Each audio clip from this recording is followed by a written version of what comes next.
morning, the email went out. Just after 7, Mark was already tired. Not the deep kind, the thin kind that sat behind his eyes and made him blink more than usual. He stood at the kitchen sink and ran hot water over a spoon he already washed. His chipped mug warmed his palm. Outside, a delivery truck hissed, paused, and pulled away. The street went quiet. He didn't open the mail. By 9:30, the office lights were on too long. They flattened everything. The carpet smelled damp. Mark hung his jacket, sat down, rolled his shoulders once. He logged in. He answered 2 messages.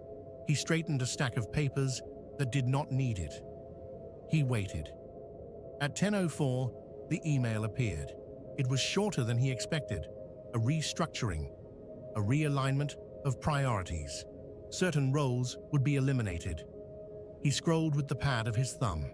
There was a list. He read the names once, then again, slower. His mouth felt dry. He swallowed. Ellen's name was there.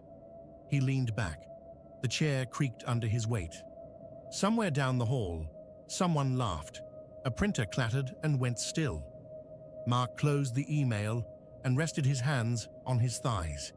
He told himself he had known, that the numbers had pointed this way, that it was rational. Last month, in a glass-walled meeting room, his manager had asked for a recommendation.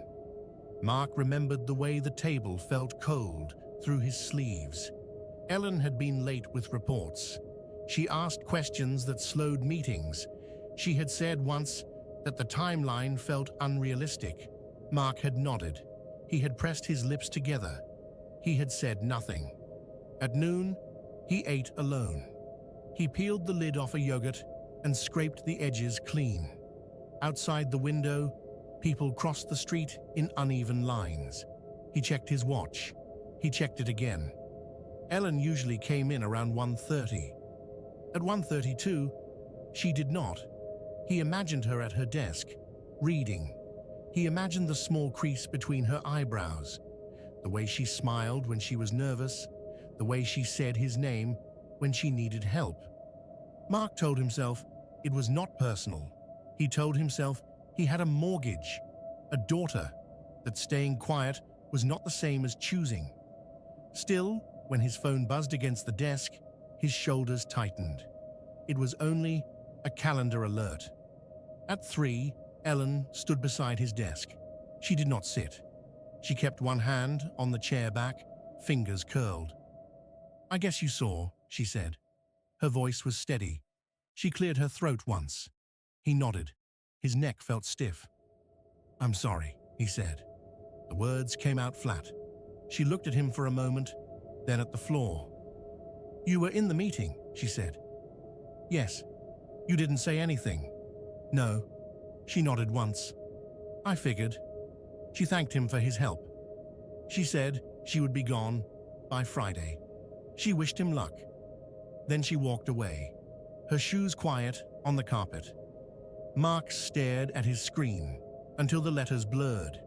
He rubbed his eyes with the heels of his hands. At 6:15, he drove home with the radio off. At a red light, he tapped the steering wheel, then stopped. His reflection hovered in the windshield, pale and slightly doubled. At home, his daughter met him with a piece of paper held in both hands. A house, 3 figures holding hands. "That's you," she said. He smiled and put it on the fridge, smoothing the corner flat. After dinner, the apartment settled.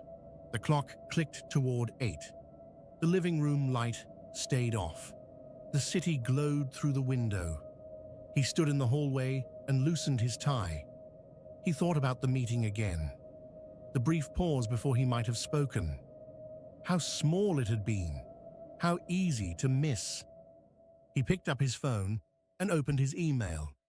His thumb hovered over Ellen's address.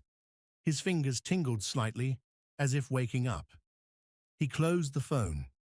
The refrigerator hummed. Somewhere outside, a siren passed and faded. Mark stayed where he was, holding the shape of a sentence he would not send, and feeling how much room it took up inside him.